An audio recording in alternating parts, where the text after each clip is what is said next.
الف اللہ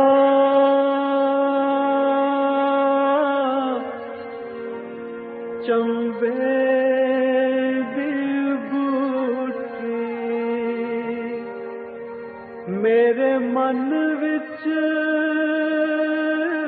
مرشد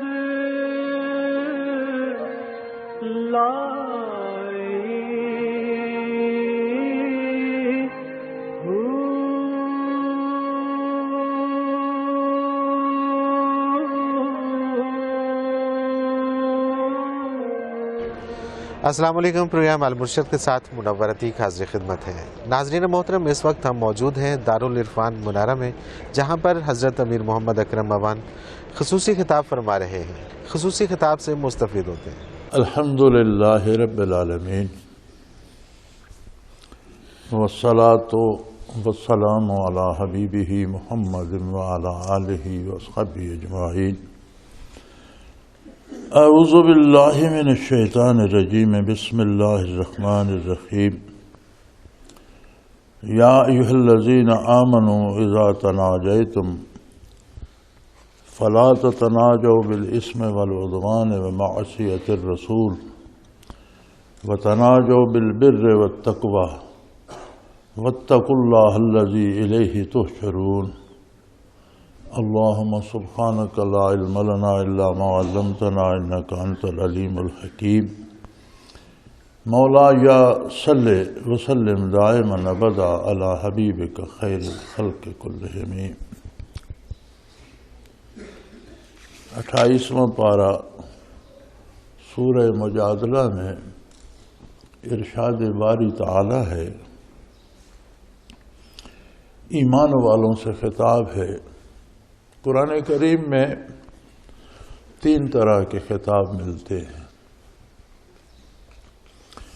کہیں یا ایھا الناس ہے، اے اولاد آدم، اے لوگو، جہاں کہیں بھی ہو، جب بھی ہو، یہ عمومی خطاب ہوتا ہے۔ کہیں خطاب آتا ہے یا ایھا الکافرون،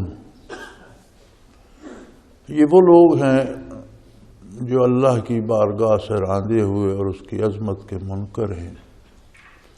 یہ خطاب جہاں بھی آتا ہے وہاں بجلیاں کڑکتی ہیں، غضب الہی کا اظہار ہوتا ہے۔ تیسرا خطاب ہے قرآن کریم میں، یا ایھا الذین آمنوا۔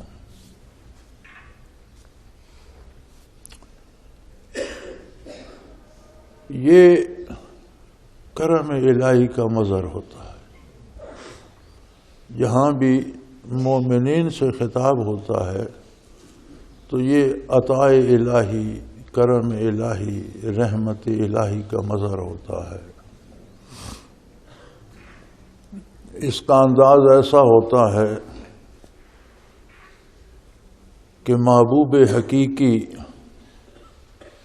نہایت مہربانی، نہایت کرم، نہایت لطف اور پیار سے اپنے چاہنے والوں کو، اپنے بندوں کو خطاب فرما رہے ہیں۔ اب اس خطاب میں جو بات بھی آتی ہے وہ قرب الہی پہ دلالت کرتی ہے۔ یا ایھا الذین آمنوا سے خطاب جہاں بھی شروع ہوتا ہے تو آگے جو بات آتی ہے وہ دلالت کرتی ہے قرب الہی پر، رحمت الہی پر۔ اب اس میں کیا ارشاد فرمایا، یہ آیہ کریمہ بارگاہ رسالت پناہی کے آداب سے آگاہ فرما رہی ہے۔ وہ کسی نے خوب کہا تھا، ادب گاہست زیر آسماں از عرش نازک تر، نفس گم کردمی آئند جنید و بایزیدی جا۔ میں اس شعر میں تھوڑی سی تبدیلی کر کے پڑھا کرتا ہوں، نفس گم کردمی آئند ابو بکر و عمر جا۔ یہ ایسی بارگاہ ہے کہ کرم اتنا ہے کہ صدیوں کا گناہوں میں لتھڑا ہوا، کفر و شرک کی تاریکیوں سے بھرا ہوا دل ایک لمحہ اس بارگاہ میں حاضر ہو جائے تو سارے گناہ معاف ہو جائے۔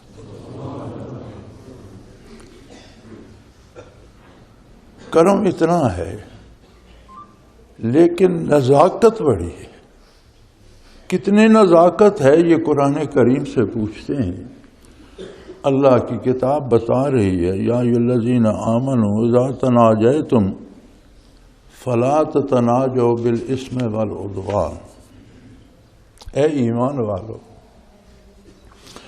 جب تم سرگوشی کرو، سرگوشی ہوتی ہے ایک دو یا تین بندوں میں گرد بیٹھے ہوئے لوگوں سے بھی چھپا کر، جیسے آپ سب بیٹھے ہیں، قریب قریب بیٹھے ہیں، جڑ کر بیٹھے ہیں، تو کسی نے دوسرے سے بات کرنی ہے، اس سرگوشی میں آہستہ سے کر دے کہ صرف وہ بندہ سنے اور کوئی نہ سنے۔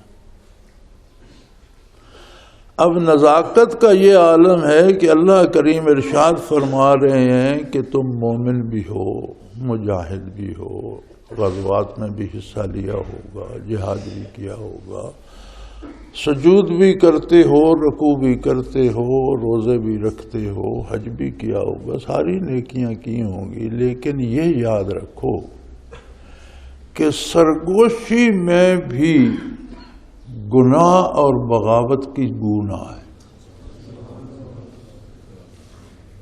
گناہ اور بغاوت میں ایک فرق ہے۔ اسم والعدوان، اسم گناہ ہوتا ہے، اسم جرم ہوتا ہے۔ جرم ملک کا کوئی شہری بھی کر سکتا ہے، جرم کی سزا پاتا ہے۔ بغاوت اس سے بہت آگے ہوتی ہے۔ بغاوت یہ ہوتی ہے کہ کوئی حکومت کو ماننے سے ہی انکار کر، اس کے آئین و دستور سے ہی انکار کر۔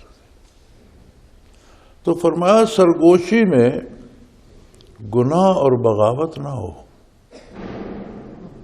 رب کریم سرگوشی میں کیا گناہ ہوگا اور سرگوشی میں کون بغاوت کرے گا؟ فرمایا وَمَعْصِيَتِ الرَّسُولِ، جس سرگوشی میں رسول اللہ صلی اللہ علیہ وآلہ وسلم کے ارشاد عالی یا آپ کے حکم یا آپ کے قانون کے، آپ کے ضابطے کے خلاف بات ہوگی، وہ گناہ بھی ہے اور بغاوت بھی ہے۔ کرم اس طرف دیکھیے، نزاکت یہاں دیکھیے۔ قرآن کریم نہ تاریخ کی کتاب ہے، نہ قصے کہانیوں کی، واقعات بھی بیان فرماتا ہے، تاریخ بھی بیان فرماتا ہے، احکام بھی بیان فرماتا ہے، نواہی بھی بیان فرماتا ہے، لیکن قرآن کریم کا موضوع جو ہے وہ ہے قرب الہی۔ تاریخی حوالے دیتا ہے تو اسی موضوع کو ثابت کرنے کے لیے، احکام دیتا ہے تو اسی کو ثابت کرنے کے لیے، منع کرتا ہے کسی کام سے تو اسی مقصد کے لیے۔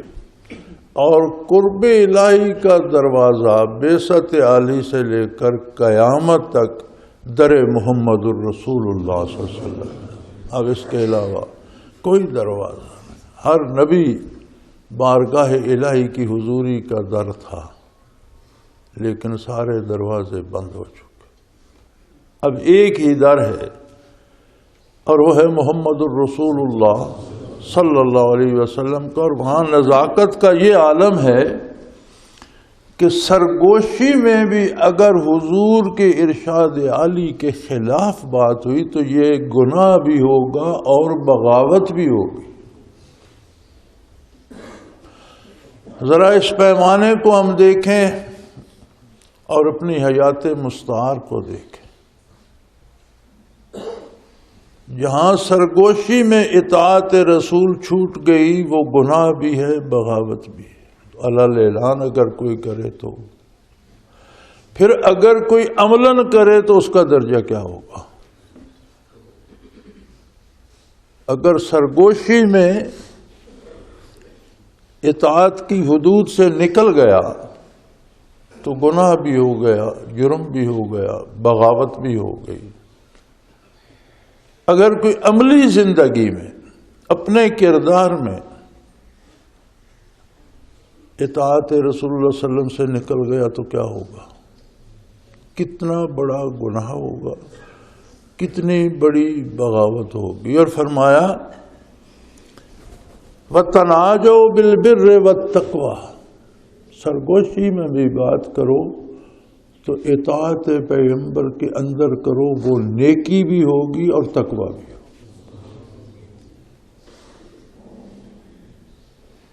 یا اللہ، کوئی کر کے غائب ہو جائے گا، مر جائے گا، جل جائے گا، خاک ہو جائے گا، ختم ہو جائے گا۔ لوگ علی الاعلان جرم کرتے ہیں، ساری زندگی خلاف شریعت بسر کر دیتے ہیں، تو ان کو ہوتا تو کچھ نہیں۔ فرمایا یہ دار عمل ہے، یہاں میں نے کام کرنے کی مہلت دی ہے۔ یہ جائے گا کہاں؟ مر کے کہاں جائے گا؟ جل کر خاک ہو گیا کہاں جائے گا؟ مٹ گیا کہاں جائے گا؟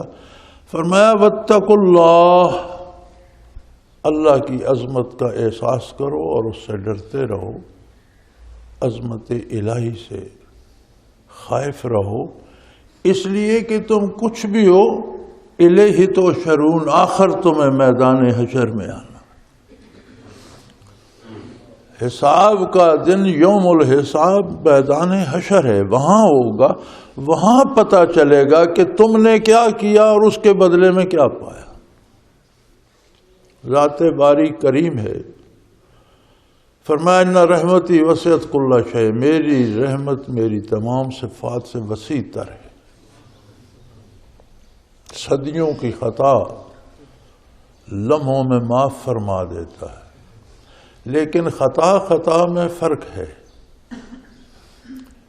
جرم معاف ہو جاتے ہیں، بغاوت معاف نہیں ہوتی، اور اگر بغاوت ہو تو پھر مقابلہ ہوتا ہے، بات فتح و شکست تک جاتی ہے۔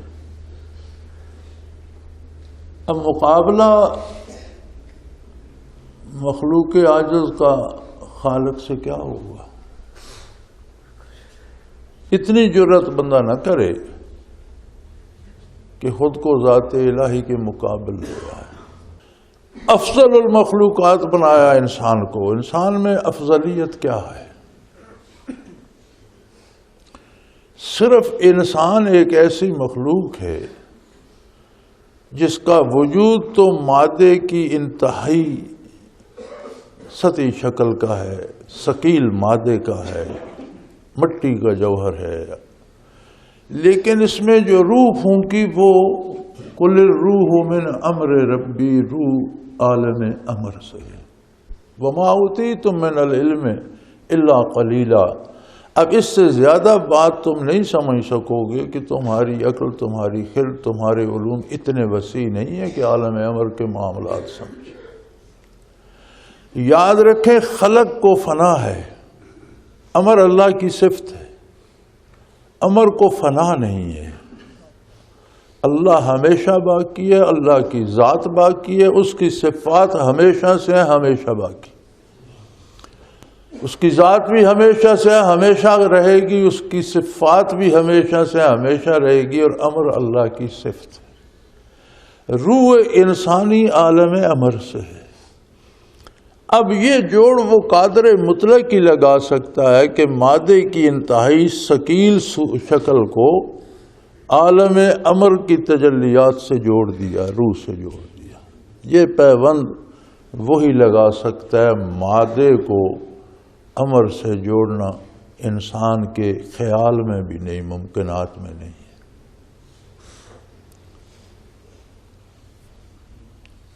امر کو موت نہیں ہے تو روح کو موت نہیں، جب روح کو موت نہیں تو جو ذرات خاکی روح کے ساتھ جڑ گئے وجود انسانی بن کر، وہ بھی ہمیشہ رہیں گے، ہمیشہ ہمیشہ رہیں گے۔ اب اگر اس نے نزاکت یہاں دیکھنے کی یہ ہے کہ اس نے سرگوشی میں بھی نافرمانی رسول اللہ صلی اللہ علیہ وسلم کی، تو مجرم بھی ٹھہرا اور باغی بھی، اور باغی ہمیشہ ہمیشہ کے عذاب کا مستحق ہو جاتا ہے، نہ اسے موت آئے گی نہ اس کی جان چھوٹے۔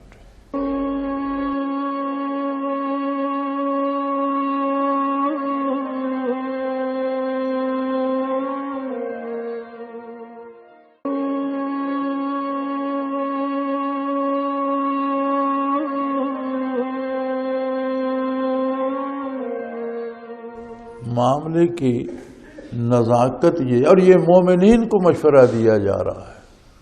اللہ کریم یہاں ایھا الناس نہیں کہ سب لوگوں سے نہیں فرما رہے، کافروں سے نہیں فرما رہے، یہ احتیاط ان کو بتائی جا رہی ہے جو نور ایمان سے منور سینہ رکھتے ہیں، جن کے دل نور ایمان سے روشن ہے۔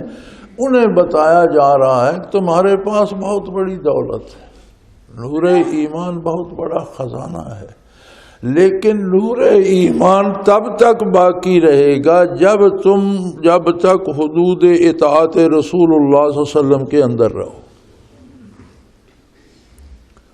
یعنی اس کی لمیٹیشنز ہیں، حدود ہیں، اس حد کے اندر رہو گے تو یہ پھلتا پھولتا رہے گا، قرب الہی نصیب ہوگا، اور قرب الہی کی کوئی انتہا نہیں۔ نہ کوئی ایسا مقام ہے کہ یہاں اللہ بیٹھا ہوا ہے اور اب ہم پہنچ گئے، نہ قرب الہی کی کوئی حد ہے۔ یہ انسان جب تک زندہ رہتا ہے، اتباع رسالت کرتا رہتا ہے، یہ مزید بڑھتا رہتا ہے، اور جو پھر اس کو سلامت لے جاتا ہے، برزخ میں بھی یہ بڑھتا رہتا ہے، میدان حشر میں بھی اس میں ترقی ہوگی، اور جنت میں بھی یہ روز افزوں ترقی پر ہوگا۔ اہل جنت کی تو موجیں یوں ہوں گی کہ ہر آن نئی لذت سے آشنا ہوں گے۔ اگر پھل توڑا ہے، ایک لقمہ کھائیں گے تو اس کی لذت بے پناہ ہوگی، لیکن اسی پھل سے دوسرا لقمہ کھائیں گے تو پہلے سے زیادہ عزیز ہوگا، زیادہ لذیذ ہوگا، اس میں لذت بڑھتی جائے گی۔ اب یہ اتنا خزانہ جو اس دار فانی سے لے کر اللہ کی جنت تک کا ہے، فرمایا اسے گستاخی رسول سے بچاؤ۔ گناہ ہو گیا، انسان ہے تو فرمایا جن لوگوں سے گناہ ہو جاتا ہے، گناہ جہالت ہے، نادانی ہے۔ کوئی عالم بھی گناہ کرے تو گناہ کرتے وقت وہ بھی جاہل ہوتا ہے، اسے وہ عظمت الہی بھول جاتی ہے۔ لیکن گناہ کے لیے توبہ ہے،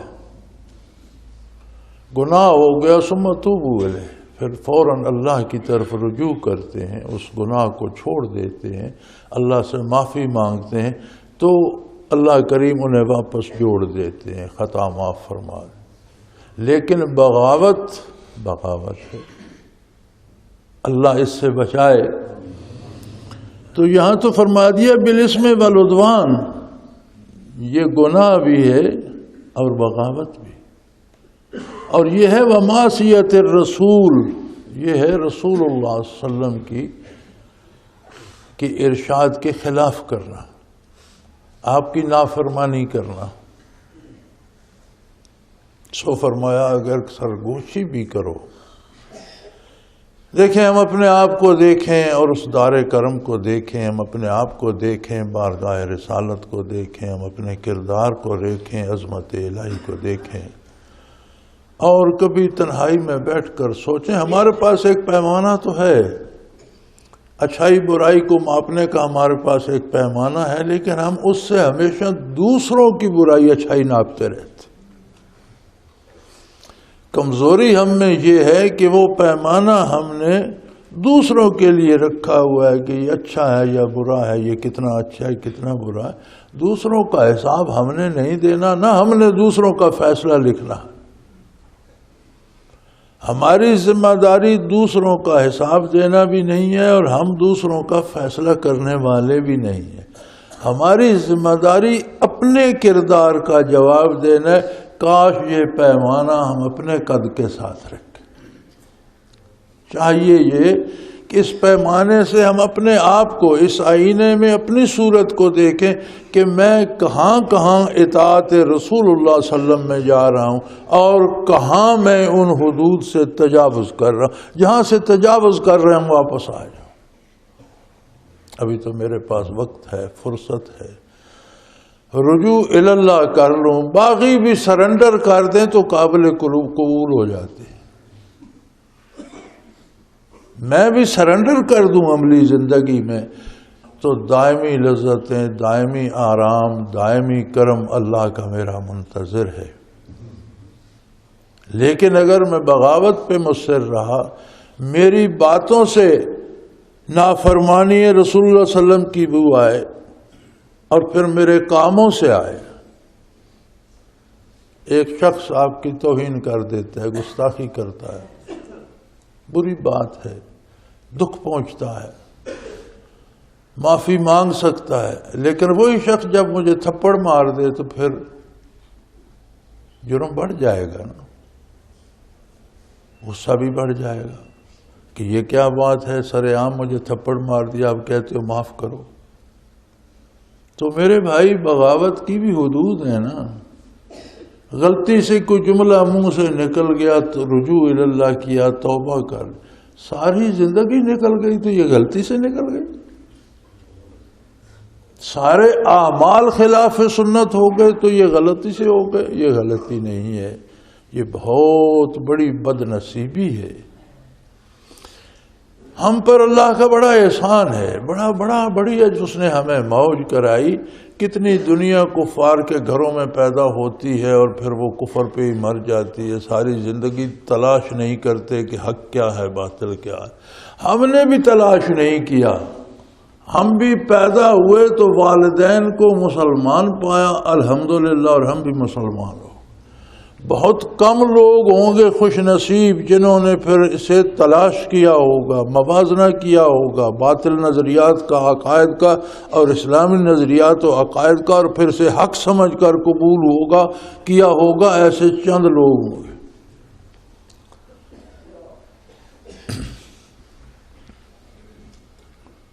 چھ ارب کی آبادی میں اس وقت کم و بیش 2 ارب مسلمان ہیں. 2 ارب میں سے گنتی کے لوگ نکلیں گے جنہوں نے اسلام کو حق سمجھ کر قبول کیا ہوگا، ورنہ ہم سب مسلمانوں کے گھروں میں پیدا ہوئے الحمدللہ، اور ہم نے اسلام میں زندگی بسر کر لی. ہماری چوائس نہیں ہے، وراثت میں ہمیں مل گیا. یہ تو اللہ کا احسان ہے. خدا نہ کرے اگر ہم بھی کسی غیر مسلم کے گھر پیدا ہوتے تو ہم نے بھی تحقیق کوئی نہیں کرنی تھی اور عمر وہیں بسر ہو جاتی، زندگیاں ضائع ہو جاتی. اس لذت سے آشنا نہ ہوتے جو لذت محمد الرسول اللہ صلی اللہ علیہ وسلم کی غلامی میں ہے. کوئی آشنا ہو جائے، ان کے کرم سے کوئی بھنک اسے پڑ جائے، وہ ایک بھنک 2 عالم سے بے نیاز کر دیتی ہے.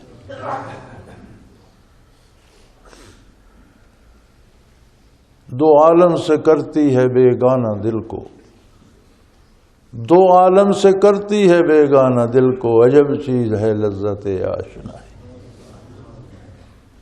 لذت آشنائی ایک اپنا لطف رکھتی ہے. صحابی حاضر ہوئے مسجد نبوی میں، جنت کی بات ہو رہی تھی، جنت کی نعمتوں کی بات ہو رہی تھی، اللہ کے کرم کی بات ہو. فرض کر رہے یا رسول اللہ، ہم جنت کو کیا کریں گے؟ ہمیں تو یہ مدینہ منورہ کے کچے گھروں دے اور یہ آپ کی کچی مسجد. اس وقت مسجد بھی کچی تھی، گھر بھی کچے تھے. یہ سب سے زیادہ عزیز ہے. فرمایا جنت کی اللہ نے تعریف کی ہے، قرآن میں تعریف موجود ہے، جنت کی طرف اللہ دعوت دے رہے ہیں.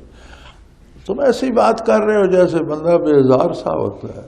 عرض کی یا رسول اللہ، یہاں ہم گھر سے نکلتے ہیں، مسجد نبوی میں آتے ہیں، آپ جلوہ افروز ہوتے ہیں، جمال باری سے سرفراز ہو جاتے ہیں. آپ کو دیکھتے ہیں تو اللہ کی تجلیات بھی نظر آتی ہیں. آپ ہی وہ نور ہیں جو تجلیات باری کو بھی دکھا دیتا ہے. جب آپ کو ہم روبرو دیکھتے ہیں تو سارے غم بھول جاتے ہیں اور ساری لذتیں ہم پا لیتے ہیں. اب جنت میں آپ مقام محمود پر ہوں گے، اللہ ہمیں بخش دے تو جنت میں ہم بھی پتہ نہیں کہاں نیچے پڑے ہوں گے.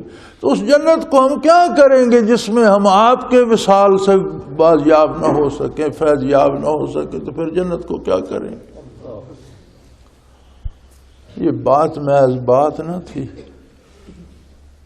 یہ شخص کا خلوص اور درد دل بول رہا تھا. اس لیے جواب عرش بری سے آیا.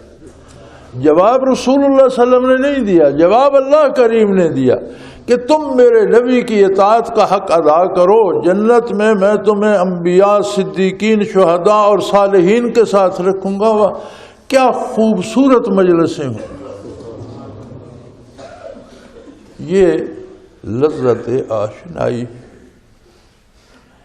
جس نے آپ صلی اللہ علیہ وسلم کی ذات کا ایک ذرہ پا لیا، آپ سے تعلق کا ایک قطرہ جسے نصیب ہو گیا، پھر وہ دو عالم سے بے نیاز ہو جاتا ہے. پھر وہ دنیا کیا، مال و دولت، حکومت و سلطنت نہیں، وہ جنت سے بھی بے نیاز ہو کر کہتا ہے کہ میری جو خاک ہے اسے انہی قدموں میں رہنا چاہیے. تو میرے بھائی،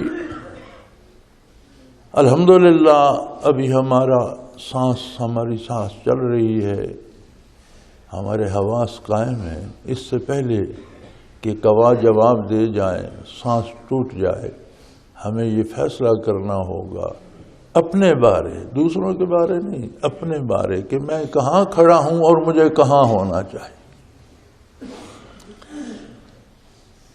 کہا یہ جاتا ہے کہ دین پر عمل کرنا بڑا مشکل ہے.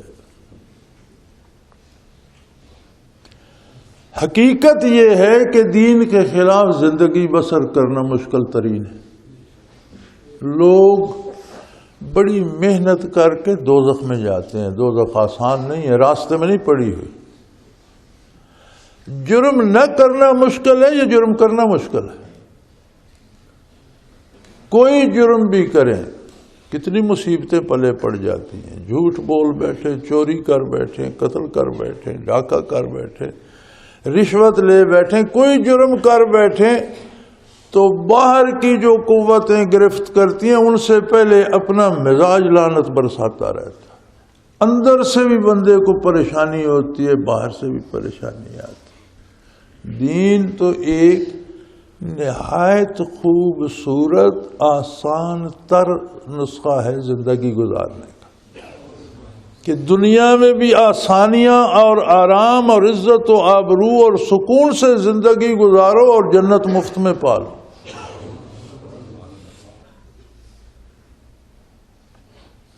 اللہ کرے عشق کا بیمار تجھے بھی، اللہ کرے عشق کا بیمار تجھے بھی، روتا ہوا دیکھوں پس دیوار تجھے بھی.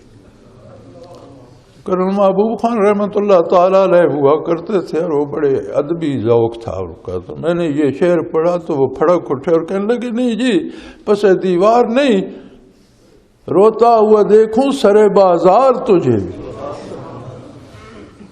شاعر کا شعر تو پس دیوار تھا، تو کرن صاحب مرحوم نے اس میں تبدیلی کا کہنے لگے نہیں حضرت اسے یوں پڑھیے کہ روتا ہوا دیکھوں سرے بازار تجھے بھی. تو یہ عشق تو کپڑے پھاڑ کر بازار میں نکل جاتا ہے، لیکن یہ بارگاہ ایسی ہے کہ یہاں عشق بھی آداب کا پابند ہے. ہم اپنی مرضی سے محبت نہیں کر سکتے، ہمیں محبت کرنے کے لیے بھی اس بارگاہ کے اصولوں کی پابندی کرنا ہوگی. تو میرے بھائی، اللہ کریم آپ سب کی محبتیں قبول فرمائے، لیکن شرط قبولیت یہ ہے کہ دائرہ اطاعت رسول اللہ صلی اللہ علیہ وسلم کے اندر ہو. اور فرمایا پھر دیکھو اللہ کریم نے یاد یہ دلایا ہے کہ اگر کوئی ایسا نہیں کرے گا تو الیہ تحشرون، پھر میدان حشر میں تم ہوگے اور میری بارگاہ ہوگی، پھر دیکھنا تمہارا کیا بنتا۔ اللہ کریم ہم پہ رحم فرمائے، ہماری کوتاہیاں معاف فرمائے، ہمیں ادب و اطاعت رسول اللہ علیہ وسلم کی توفیق بخشے، دنیا آخرت اور حشر کی رسوائی سے پناہ عطا فرمائے۔ وآخر دعوانا ان الحمد للہ رب العالمین۔